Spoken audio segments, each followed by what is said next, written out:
Welcome to another episode of Get Your Fill, Financial Independence and Long Life, where we explore ways to achieve those two goals and we invite friends on to help us. And this is our 2-year anniversary. And I'm so excited that Kirk McCarley is going to be here to celebrate that with us. Kirk, welcome to the show. And you're actually the perfect guest to help us celebrate the 2-year anniversary. Hey, thank you for inviting me to the party, Chris. That's right. I actually have balloons here because I had them left over from an open house. I should bring them down and put them into the picture. I'll do that before we end. But yeah, so one of the reasons that Kirk is the perfect guest is because when I originally started this podcast, it was because I was 55 years old. So how can it be the 2-year anniversary? So I must have been 56 then. And I just didn't feel that I had the resources that I needed in order to retire, which I wanted to do very quickly. and I really didn't have anything. I had, a couple, maybe if I stretched it, like $50,000 in the bank. I did own some real estate and stuff, but when I was 50, that wasn't even true. So I guess, they say you're teaching to yourself a few years ago. And when I was 50, I was renting a bedroom from, an entrepreneurial person who was renting his bedrooms to make some extra money. I didn't own anything. I had lots of debt and I just really wasn't exactly rocking it in my career. And I thought, oh my God, I had my 50th birthday. I said, oh my God, you're 50. You have got to get a grip, And I think this is a baby boomer thing that we just forget. We just don't think we're ever going to get old. That's what happened to me. But so anyway, the reason that Kirk is so perfect is because this is what he does. He is a career executive life coach. He's a production assistant with ESPN for more than 25 years. And he's a spinning instructor. He's a columnist. And then, of course, husband, father, and grandfather. So he's a Renaissance man. And he shows people and helps people to design their retirement and figure out what does life look like now that you're getting a little older, and maybe you don't want to just be hitting the whatever all the time, hitting the pavement or hitting the airwaves or whatever it is that you normally do. And you want to just design a life for yourself. And anyway, so Kirk, welcome. Sorry, I took up so much of the intro. Not at all, Chris. And you mentioned the Renaissance, and I'm 64 years old. So I was born right after the Renaissance came to an end. But to kind of assuage the concern of our listeners, I may be old, but I'm immature. How about that? I'm with you on that one. Perfect. But I think this is something that I think a lot of people struggle with, especially entrepreneurs, because we are so busy, right? We're so busy. We're so important. We're, our job and, we are our company and all this stuff. And then, the idea of retirement for people can be kind of scary. I know people who say, I'm never going to retire. I'm going to work till I drop. But there's a happy medium, right? Where you can not work till you drop, but. I like to call it a transitioning, which is what I did. And my parents were a great example of that for me. They're both deceased now. My dad went to college at the age of 69. He had never had an opportunity to attend. And it so happened I grew up in Fort Worth, Texas, which is where TCU is, to give a plug for the Horned Frogs. My mom worked there. And she went back to work at the age of 55 and worked there until she was 82, which enabled my dad to go for either a free or reduced tuition. So he was a manufacturer's representative. He transitioned to going back to school and becoming, since he loved school so much, a school crossing guard. So I took some lessons from them that were kind of ingrained. And thank you for passing that on to me, Mom and Dad, that rather than retire, we transition to what it is we've maybe wanted to do for a long, long time, things we dreamt of doing as a kid. And in my case, it was kind of a natural transition from what I'd done professionally and at executive levels for a long, long time. Although I need to go back to school, I need to get certified to become a coach, and I'm a work in progress on that, continuing to learn. And I'm so fortunate to have some excellent clients that I learned from them, and I hope they pick up a few things from me. So how do you help people to envision themselves as something other than what they're doing right now, day to day, like how they're paying the bills? How do you get them to sort of like tap back into those dreams that they may have had at quite a young age? When I was in my late 50s, I was at that point, I was in HR for the better part of my career, human resources, and knew I wanted to do something else and was contemplating several different avenues I could follow, but I hired a coach myself. He didn't direct me, he didn't lead me. He asked me a lot of probing questions. He caused me to go sort of deep into the recesses of my own mind and who am I? What do I want to do? And about the third meeting I had with him, I looked him in the eye, pointed my finger at him, and said, I want to do what you're doing. How do I go about doing that? And so that was the impetus that spurred me on to go back to school, get educated, to get certified. But along the way of doing that, you mentioned I'm a spinning instructor. I had an episode with my health, and this was in 2014. I was in a great place. I was at the gym. I was working out, and all of a sudden, the world went black. And the next thing I knew, I was in a reclined position. There were some uniformed people standing above me. I had a face mask on. I was breathing oxygen. It was not a pretty scene. Fortunately, I knew my name. I knew my date of birth, and I was wheeled into St. Mary's Hospital in St. Louis. I had to stay the weekend, which quite frankly kind of irritated me because I had a game to go do that weekend. So I missed out on that. But ran some tests. Come Monday morning, they pronounced to me, how would you like to be filleted tomorrow in terms of a triple bypass? And so that is exactly what happened. And my attitude at the time was not fear. It was almost immediately, let's get this over and done with and move forward. So about 10 days post-op, you start getting the post-op blues, a little depressed, and woe is me. Am I getting old? And I kind of looked myself in the mirror, slapped my face, and said, snap out of it. Get better than you were before. And what does that look like? So the first instance is self-coaching. I was back working out 5 weeks post-op. I was teaching spinning classes again 7 weeks and got to the point of exactly that, getting better, which was not just physically, but mentally as well. I'm really going to start focusing now on my plan, how I'm going to get into coaching, how I'm going to transition of what I'm doing now, the financial implications of that. Been married to my wife for 41 years. How is that going to work in our relationship, and start taking paths towards all of those different, would have been a very negative episode actually turned into something that was, in my case, very positive for me. Mm-hmm.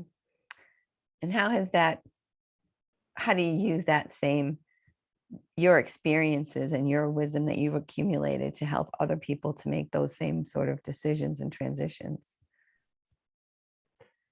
Chris, I hear so many people that are my age and even a little bit younger viewing themselves in the work world as old.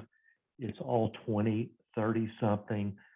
And you almost see that defeatist attitude, the slump in the shoulders, and I can't compete in this kind of environment. Let's step back a minute, I'll say to the client, and ask the question, what is it that you do offer? What are your best assets to self-actualize on the hierarchy of needs? What would that look like for you?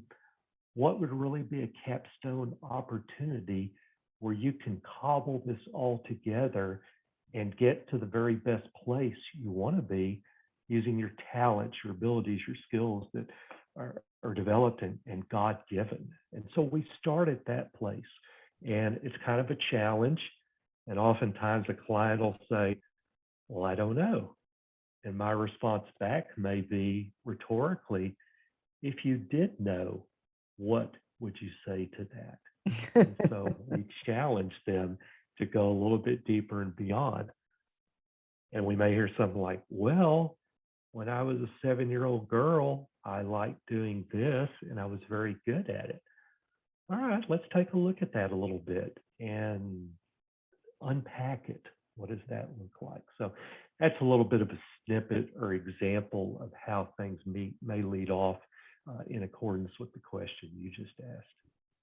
And in addition to the work life, there's also, I hope that people are also thinking about things that they've always wanted to do and how maybe the two could interact, like, for example, me having a speaking career and traveling, like that sort of is something that I love to travel. I've always enjoyed traveling and I want that to be part of my future. So part of the reason that I'm creating for myself a speaking business is because I want to be invited to all kinds of exotic places all around the world. I'll probably have my first job in, Omaha. Not that I don't love Omaha, but but yeah, Axardin Coliseum and yeah, Berkshire Hathaway. So there exactly. you go. Warren Buffett, he'd love to see you. He would, absolutely would. Well, I'd be honored to do that, believe me.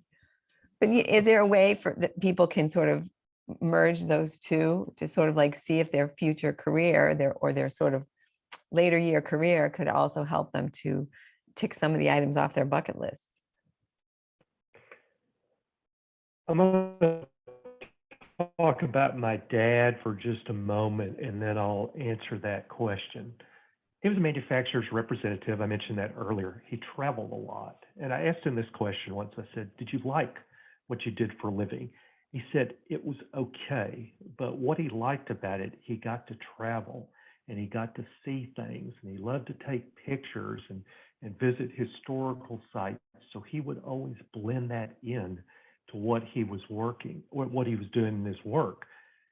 He probably could have worked harder, and I think he would readily admit that, but he had a responsibility for family and for feeding us and taking care of us. And he did that. We were never in want or hurting or anything like that, but he satisfied what he wanted to do along with that. The other things that I do along with coaching, working with ESPN, and we'll maybe talk about that a little bit later on, in spinning, in an odd sort of way, they all seem to blend together. Spinning is a good example.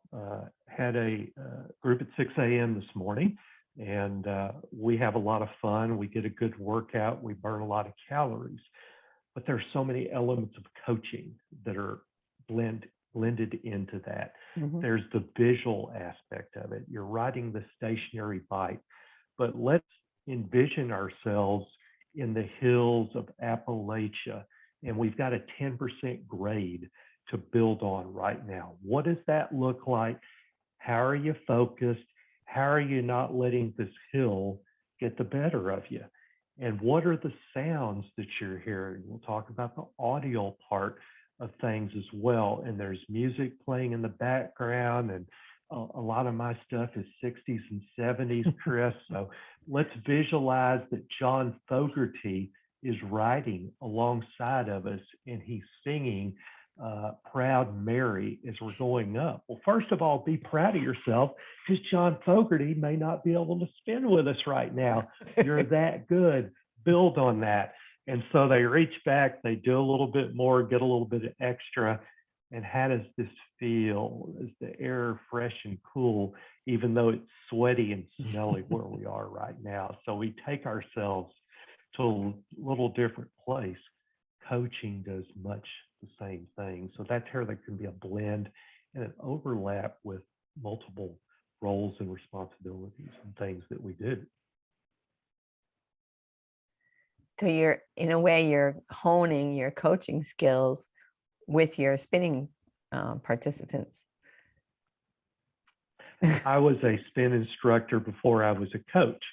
So All right. borrow a little bit from spinning, to go into coaching. So a lot of it made sense. Yeah. How does ESPN factor into that?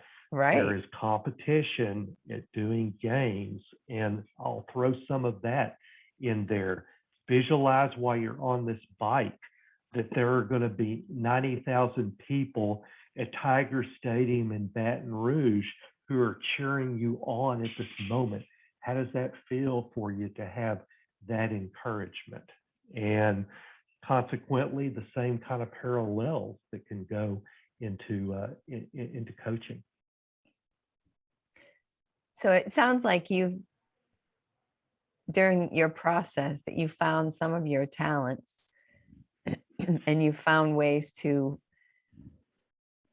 use those talents to create a life for yourself that's interesting, that's got a lot of diversity, and that allows you to just enjoy your life. Does that sound accurate? That's accurate. And my gift, I guess I'm pretty good at coaching. I know I am. I'm good at leading spinning, but my true gift is the statistical analysis that I do for ESPN. And I know that by virtue of the fact how I got into it. Talk about things that we dreamt of doing when we were young. I wasn't very athletic. In fact, I was so bad at catching a ball that my teacher talked to my parents and said, "You need to toss the ball with this kid a little bit. He's really not very good." So they did. I got on a Pee Wee basketball team, and that just really clicked for me. And I really grew to love that sport, and through a lot of work became more athletic. But along the way, I discovered about sports that there was a statistical element that went with it. I was always very good at math. Back in the late 60s, we didn't have uh, these things, calculators. You maybe had the long ticker tape that you would add stuff into. But as we learned longhand division, that's how I started calculating things. And I would see a box score in the paper, and a certain ball player, baseball player, was 6 for 20 coming into a game. He went 1 for 4. I knew he was now 7 for 24. His batting average was now 292. I figured that out longhand, but pretty soon started to memorize those. And Wow. got better and better at that and figuring out these differential equations. That took me right into what I was doing with ESPN and how I got into that. In college, I had a roommate who was a broadcast communications major, and we were the guys that would sit around before cable, watch games on TV. He would do commentary, and I would supply statistical analysis. I would see a guy, if he got a hit, he's going to go up to 335. If he doesn't, he's going to be down to 332. So I could toss that out to him as well. I met my wife at college. She would ask, she would be around and she'd come into the room, "What are you guys doing again?" And several times she would comment, "It'd be nice if you could do something with this." Finally, the opportunity presented itself as my broadcast friend got into professional jobs, and I became his statistician. He's since moved on. I've stayed with ESPN, and kind of the rest is history on that. Great. That's good fun. It's too much fun, and the access that I've had to meeting people and knowing who the heroes and the villains are behind the scenes in sports has just been so much fun. I bet. That seems like a dream job. It is. So I'm sure when people are thinking about doing what you're doing, like, I mean, this to me is like, seems like the ideal way to sort of enjoy your retirement, where you're doing a little of this and a little of that, and they're all things that you really love. And just, each one gives you some money. You maybe not a gazillionaire, but you don't have to take all your money out of your savings to live, and but there's a lot of fear associated with that, right? I mean, I know my friend Carl, who actually does the intro and outro music for this podcast. He was looking at being potentially laid off in his later years. And he was really nervous about that. And I said to him, what's the worst that could happen? And he said, well, I'd do play piano more and, do full time with the band. And I said, okay, so that's so terrible. But it's just this idea that, you have to have this particular type of structure. And I think you're letting go of a lot of that structure. Can people kind of get beyond that fear of letting go of their 9 to 5, what they feel like is a guaranteed type of job? The correlation of fear and anger is fascinating. There is such a connection between the two. And fear will manifest itself in anger. And you'll hear it with, I have no retirement plan from this organization that I've been working with. I feel shafted. And what that really is fear of how I'm going to make ends meet going into the future, but also the fear of I'm really not doing something that I love. Is this what my life is going to end up being? Am I going to retire? And I just kind of shrivel up and fade away. There's a sweet spot, I think, somewhere in there. Of course, we want to plan for our retirement and make wise investments and save adequately in order to have a foundation. But I've also seen people that have gone the other way with that. I am so well taken care of that I don't really have to do anything. I can play golf. I can do the honeydews. I can watch TV. I can watch sports. And there's anger that comes with that because 6 months into it, 6 years into it, I'm bored. What impact am I making on the lives of others? Right. The sweet spot is somewhere in between. And I was fortunate to have a defined benefit plan, but it didn't supply the total needs we were going to have to live on. So I needed to putty that gap somehow. ESPN provides a little bit of that. Teaching spinning does, but the coaching business was the fulfillment. So there's a little bit of hunger that's still there, but also some challenge that goes with that of starting your own business, asking yourself, can I really do this? And what have I learned throughout my history that I can apply and really make this happen? And it's exciting when you start to see that coalesce and come together. And what really gets exciting about it, I love making the money, but what is even more rewarding is working with a client and watching them and hearing them have a breakthrough, an aha moment. And for me, I join in that celebration, such as the 2 years that you're celebrating, but they're letting me be a part of it. They're allowing me to be an audience, to listen, to ask provocative questions of them, to get them to a better place. And at my age, I'm having more fun with all these things combined together than I ever have. So, Kirk, when you first sit down with somebody, when you're meeting them for the first time, and why do they typically come to you? Like, what's the common thing where they say, I need you because? The pain point initially is very broadly, I want to be in a better spot than where I find myself right now.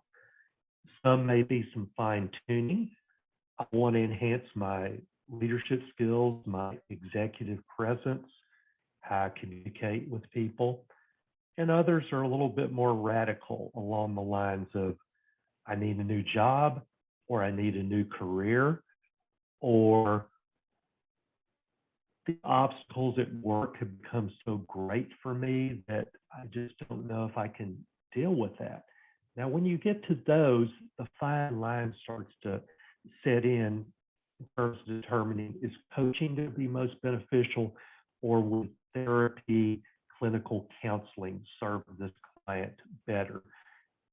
Coaching assumes a whole client. That is, we don't have other issues that are at least being presented to the coach, such as substance abuse, relationship problems, problems with kids.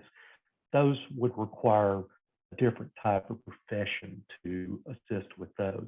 But we're dealing with the whole individual. So we start at levels such as that. And the client very much sets the agenda for where we go in coaching. It's not it's not out of the realm or out of reality that a meeting will begin with a question of client. What is it that would be most valuable for us to focus on today? And by the time that we get done with our meeting, what are two things, let's say, that you want to have achieved? That starts us off, and the questions can be framed around that. Homework assignments go with that as well. We can pick up on those. How are you progressing in your networking, in making the contacts you said you would, or developing your vision and your mission statement for where you want to go? When you brought up that point of like a mission statement, and how many, just for fun, how many of your clients come to you and already have a mission statement for their life? Oh, how about 1 out of 20? Which means 95% don't. Yeah, exactly. And I think that's pretty much common across the board. So how do you, is that part of your process that you help people? Like, how could somebody kind of create their own life mission statement? What kind of questions would they have to ask themselves to put that together properly? The first thing I would ask them is, what do you want? And that sounds kind of harsh to say it that way, but seriously, that's where the rubber meets the road. Where do you want to go? Where do you want to drive yourself? Well, I don't know. Hesitation and silence are good things because that's allowing the brain room to process and to think through. And so a person will say, I want to be in the position that my boss now holds. All right. So part of your vision is, I'm going to be in this particular position. And when are you going to be in that position by? Well, I'd like to be in by 2026. So 5 years from now, I visualize myself performing this type of job. What does that look like? How will that be different for you? And so by asking these questions, the client starts to formulate what it is that job is going to look like, which is vision.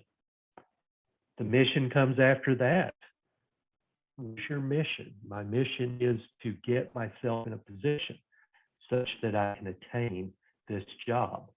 We're into strategic planning by that point in time. Mission is that. What needs to happen in order to enable this mission? Well, I need to get some specialized training, need to go back to school in order to do that. I need to take a Dale Carnegie course to help me with some of my fine skills that go with that. And then you to the is, we need to have this done. What is your goal for that? What needs to happen? How do you need to save for that? How do you need to coordinate your time? So we're really talking about a strategic plan that comes out of that visioning. Yeah, and you help people to sort of cobble that together and see how they can. Do you sometimes find that once you get that together that people say, wow, this is too big, I can't do this? I mean, do you have people who have sort of an issue of actually believing that it could be a reality? I have an interesting story that's about these elephants that we face, Chris. Eat them in one setting. And COVID really put my broadcasting and my production into a complete category. And as we emerge out of it, more of it is being done remotely. So I will work a game in Columbus, Ohio, from here in Santa Rosa Beach, Florida, with a broadcaster who's in Cleveland and a color analyst who's in San Diego, and the cameramen are in Columbus. But how does that work? When that notion was first presented to me, there was all this tech stuff that went with it. I am not technical, and I'm like, oh my gosh, I can't do this. Take a breath, step back, ask myself the question, what can you do? All right, I can do the same things that I have been doing. Okay, do that. I felt better about myself, but there were still hurdles. What can I maybe do technically? Well, I knew how to do Zoom right now. I knew how to connect my monitor to another one to actually watch the game action. So I did that. I'm feeling even better about myself. All right, what else needs to happen? The big obstacle for me was the audio component of it. It's a specialized app called the Unity app, and it enables us to speak to the truck that's broadcasting a game, to our talent announcers, to any of the other people that I'm working alongside of. That's for me to get down, but get down I finally did by taking it one increment at a time.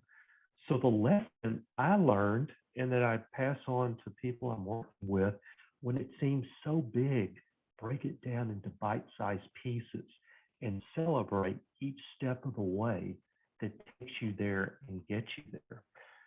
I'm real proud of the fact that I'm not the 20 or 30 something that's working with this, but I'm getting called in for remote games, which is not too bad for somebody who is not too tech savvy.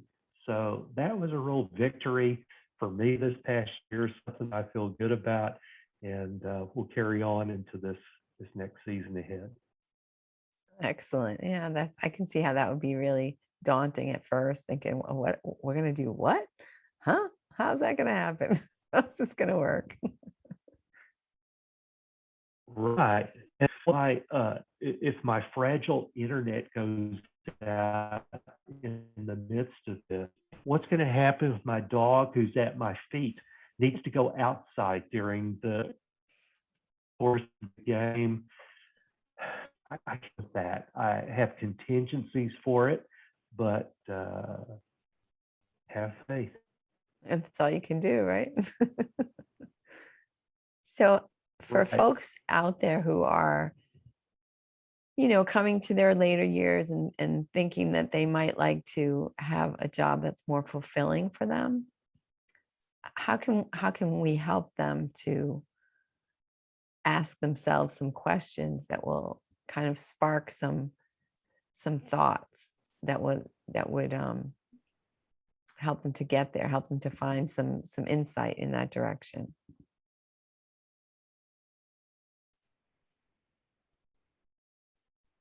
If you could repeat that question, Christine, I just went dead.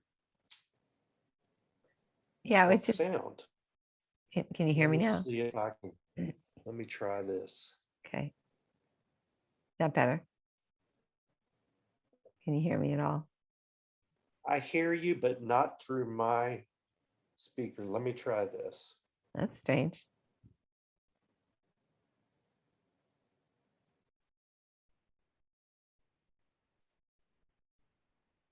All right, I'll try it. How's I'll that try sound? that now. Can you hear me? Testing, I testing. hear you, but it's not coming through here, so I'm going to do away with that. I don't know what happened. That's funny. Huh? Technology, like we were just saying. I shouldn't have spoken about it because the technology gods heard me and they're cursing me now. Exactly. They're not cursing you, they're just giving you a little run for your money. Just remind you that they're there. That's right. That's right. Would you ask your question again? I'm sorry. Sure. Yeah, I was just saying, for folks who are kind of coming into their later years and they're feeling like they'd like to do something more fulfilling with their life, how can we give them some questions they can ask themselves to sort of start themselves on a self-discovery journey, and even questions that might help them to decide if they're going to need to have a coach to help them through that path? Yeah, I think step number one, what is it that you want to do? What is it that you have done well up to this point that has some application going forward? What do you think people need? If it's a service or a product you're talking about, how can you best provide that? I think a third question, what gives you fulfillment and enjoyment? Uh, you've Devoted yourself to an occupation, or maybe not. Maybe you were a stay-at-home parent who now is ready to emerge onto the work scene as my mom was in her mid 50s. What skill have you picked up as a domestic uh, stay-at-home worker or had before that would be applicable? What is unique about you? What differentiates you from other people that are out there? Is it a special knowledge, is it a special skill, a special talent that would intrigue others and draw them to you? And I would answer those 4 or 5 questions to start with, write them down, let them percolate just a little bit, marinate on it, see what that comes up with, and then further ask questions such as timelines, quantitative. When would I want to start doing this by? Uh, am I going to physically and mentally be at the capacity for a long-term duration to handle this? And what kind of accommodation might I make as I'm going through this process to think that through?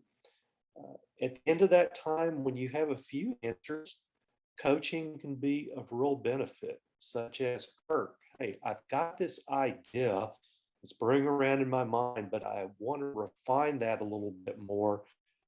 I want to get it to the point where it's not foolproof, but it's more formulated than maybe it appears to be right now.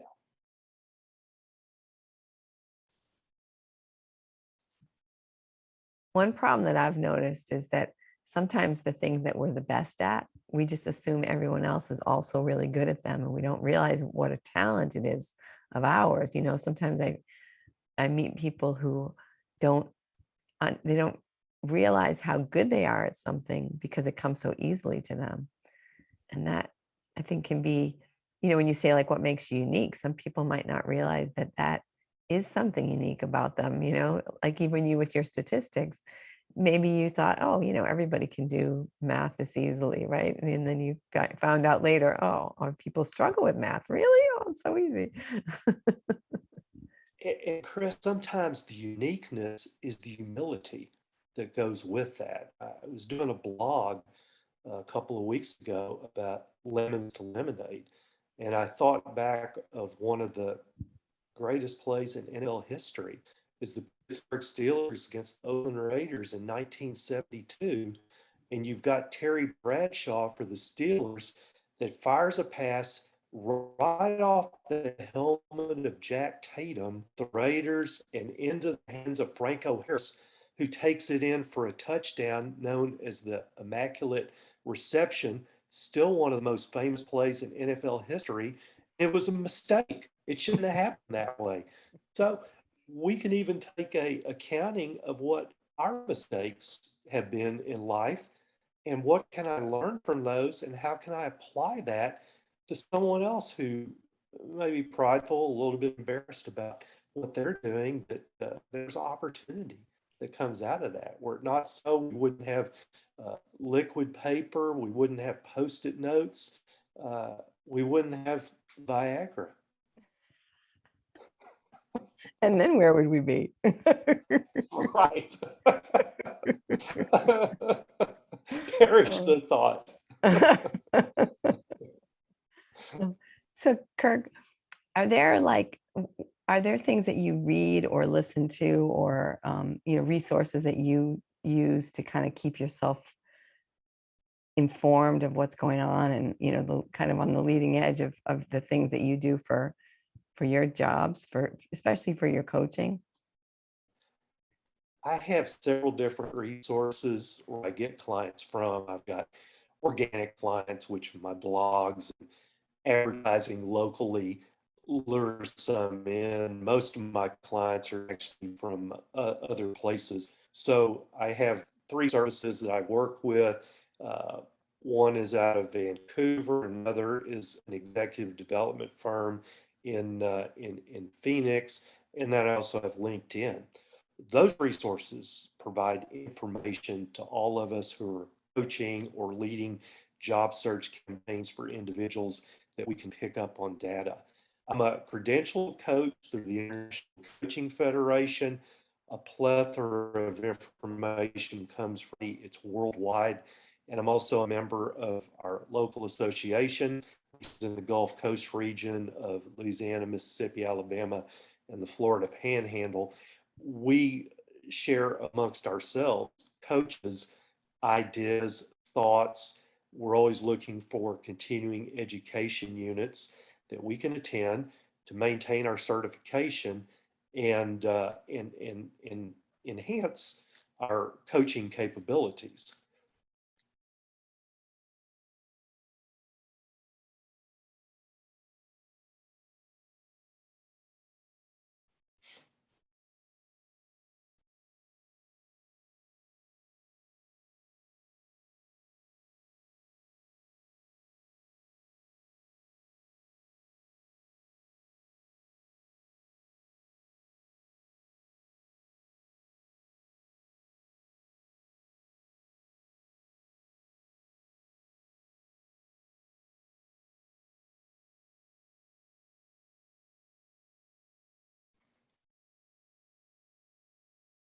Sorry. That's okay. Duty calls. I understand that. Knocks at the door. Um, Sorry about that. That's okay. Um, Live TV, as they say. right, exactly. That's why I don't do a live podcast, because it's like, yeah, I've had people like the FedEx guy comes to their door and they're like, oh, wait, I'm sorry, there's a knock at the door, whatever. So I have a story, and I'll try to keep it. I'll keep it clean, but it involves a 3, 4-year-old little girl and her dad. Speaking of live TV, so we were doing a game. This was years ago, and little girl was in dad's lap, and we would always have a fade to commercial, and we focused in on them. Cute family picture, and you could hear the countdown in the truck: 10, 9, 8, 7. The little girl's finger was headed towards one of her nostrils. And sure enough, it by the 3-second count, it had penetrated, and it just couldn't stop there. It had to go into the mouth. And so, live TV, where do you go? What do you do? We're dying. It's killing us. And we come back from commercial, and our color analyst came up with the perfect line to bring us out of break. It was, "You sure can't say we don't know how to pick them."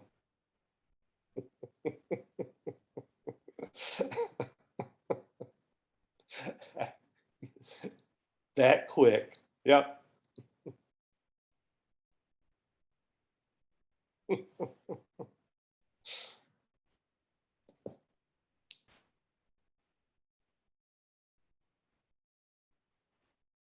I lost you again. Let no, me see sorry, what I I'm. hit the thing by mistake. I hit the button by Oh, mistake. okay. Oh, I saw you goodness. laughing silently, but Yeah. thank you for entertaining me. Yeah.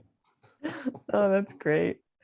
So, are Yeah. there any books that you could recommend for folks who are kind of starting on this journey that maybe would help them to discover themselves, I guess, or discover, give them a little bit of guidance or wisdom? It's funny, Chris, because a lot of my stories or a lot of the books I read that relate to this are publications that are really not associated specifically with the coaching occupation. But one of the best that is, and it's a real simple read, Who Moved My Cheese by Spencer Johnson. Wonderful for that fear factor and the mice who didn't want to wander out and find that new cheese. So that would be right at the top of the list. But there are other things that are out there. One I really like is a former athlete basketball player was John Wooden. They call me coach. And coaching athletics has a lot of parallels to coaching people as I do. The only thing that's maybe removed from it is yelling and the egging on, because coaching is very positive. So not so much McCarley, get your head out, but positive and encouraging. But Coach Wooden lived to be 99 and has some remarkable lessons, not only for athletics, but for life. So those are two that are kind of at the top of my list, and both interesting and easy reads, I would say. Excellent. Okay, great, great. So Kirk, this has been great. Is there something that you wish I would have asked you that I did not ask you, that I didn't think of, or that I just totally dropped the ball on, that you want to make sure people hear? I want to give a shout out to my family because they are supportive of me in so many ways. My wife, who's put up with me for 41 years, and I love you, darling. And our two kids that have two and one more grandkid that's coming on the way, that have taught me a lot about myself all along the way. Certainly want to shout out to my clients. You stretch me and hopefully make me become a better coach. And just the richness that I've had in connection and friends. And I look at each of those as a potentially sacred intersection. What can I learn from this individual? How can they make me better? How can it enrich the story that I have to tell? So it's people like that have just created a wonderful life for me. Oh, that's wonderful. Yeah. Kirk, how can people get in touch with you? I mean, I'm going to put links to your website and stuff like that, but what's the best way for people who want to hear, talk to you in more detail and get in touch with you?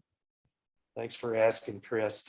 I've got a website, theseedsowercoach.com, theseedsowercoach.com. I can be contacted via email at kirk@theseedsowercoach.com. Still have a St. Louis area code, 314-677-8779.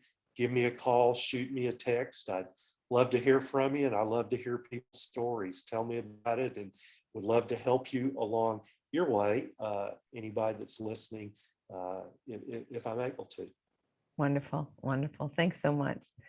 And Thank thank you. you so much, listener, for listening. I know you have a choice of about 2 million podcasts to listen to, so I'm very honored and delighted that you are here and that you made it to the end. And I just want to thank our guest, Kirk McCarthy. Oh my God, McCarley. Did I screw that up, Kirk? No, you did that well. As a matter of fact, I may have to change my last name to, oh my God, McCarley. Awesome. Don't forget to give me credit for that. I'll give you credit. Copyright. Excellent, excellent. And now I just want to say to the listeners, remember to please subscribe, but also remember that we're trying to get to 50 countries by the end of the year. So I need your help to forward this podcast and share it with somebody who lives in some foreign land. I mean, we already have some really fun, exotic countries, but there are more. There are definitely more. So thank you so much. And I look forward to hearing from you talking at you next week.